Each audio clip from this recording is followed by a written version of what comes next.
Have you ever experienced loneliness? Loneliness doesn't discriminate. It affects us all, sooner or later, regardless of your age, of your race, of your culture, of your sexual orientation, even of your financial situation. It has no boundaries. In this video, we're going to take a look at loneliness, how it negatively affects our health, as well as how to overcome it.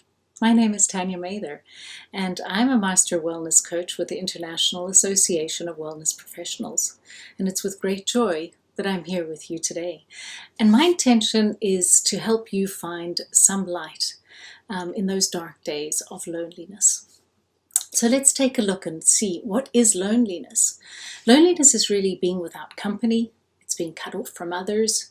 It's not being frequented by other human beings. It's sad from being alone, and it also produces a feeling of bleakness as well as desolation.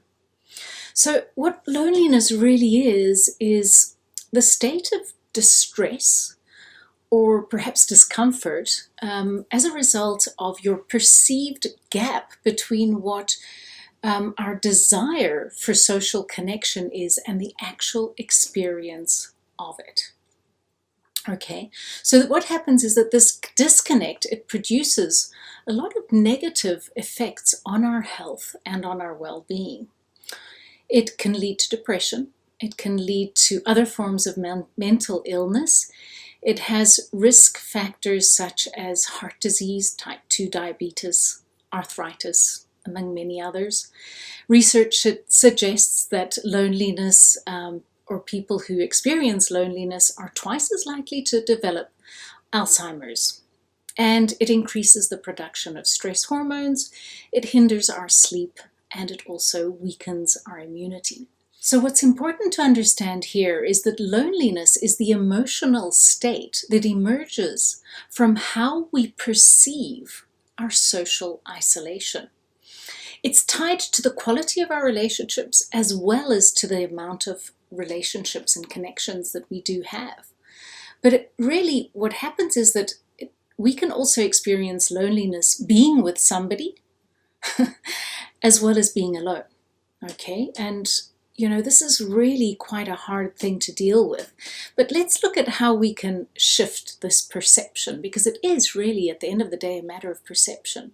We need to really revitalize our relationships. And we need to really start with ourselves. We need to really begin with ourselves. There's a great quote by the existentialist philosopher and theologian, Paul Tillich, and he puts it this way. He says, language has created the word loneliness to express the pain of being alone, and it has created the word solitude to express the glory of being alone. So what this tells us here is that we need to really combat the feeling of loneliness and shift it to a feeling more of solitude. Okay, which is really, there's a place of being calm and happiness within ourselves of just even being alone. So how do we do this? Let's take a look and find out ways how we can do this. What we need to do is we need to take a little bit of an inner detour. And what does this mean? Just like any other of these so-called negative emotions that we can experience, like grief or remorse or anxiety, just as these ones, as loneliness can also be, what happens is that there's really no way out. There's only a way through it. So what we need to do is just really tackle it. But what can we do to help ourselves from this? We can do activities such as meditation, maybe take a nice walk, perhaps even reflect on our life and reevaluate our values. Another strategy that we can do is invite your loneliness over for dinner. And as crazy as this sounds, make a nice romantic dinner and invite loneliness and really say to it, you know, okay, I see that you're here. Okay, what can I do for you? And I'd like to learn from you. What can you learn from this loneliness? Okay, we need to also have a look and value our social gold. And what does this mean? This means that however many social connections that we do have, how many friends or family members that we do have, for as few and as many as they may be, make sure that we really value them. And what does this mean? This means that just returning a text. If somebody sends you a text, return the text. Pick up the phone and use the phone. Just connect, okay? Use your phone as a phone. Because what happens is that when we get into that spiral of just feeling that loneliness, we can stop that easily by just connecting to those people. So value the people who are in your life, and especially to the people who reciprocate that. Just stay connected. I think that is something very, very important, is to feel that connection. So it's important that we develop our own strategies to regain our sense of self as well as what we most value. There's a wonderful quote that I'm going to share with you. It's by Mark Twain. And he pinpointed the mental value of and the nature of connection. He says, the worst loneliness is not to be comfortable with yourself. Now, I want to give you another quote because, it's like I'm not comfortable with myself. But what we can do, Dr. Wayne Dyer is a great motivational speaker, and he pointed it more towards a cure. You cannot be lonely if you like the person you're alone with.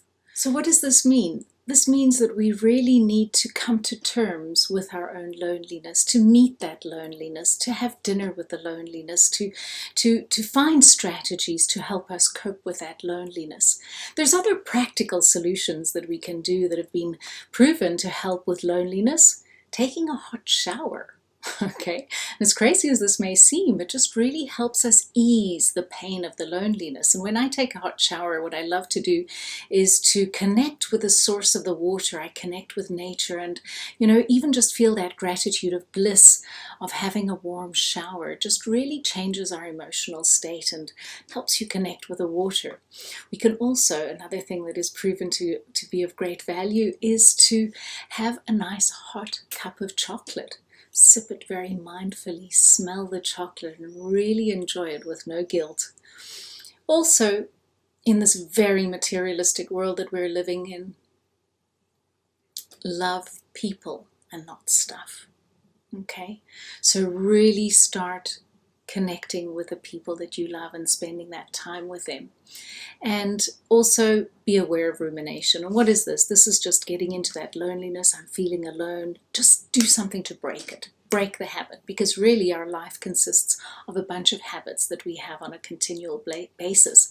And the thing is that we're connected. Our need for connection, we're usually connected to Wi-Fi, we're connected to our devices.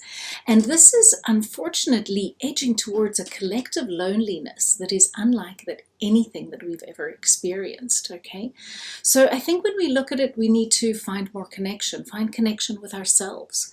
Find connection, real connection, authentic connection with other people, with those around us. And one other thing is to feel connected to something that is greater than ourselves.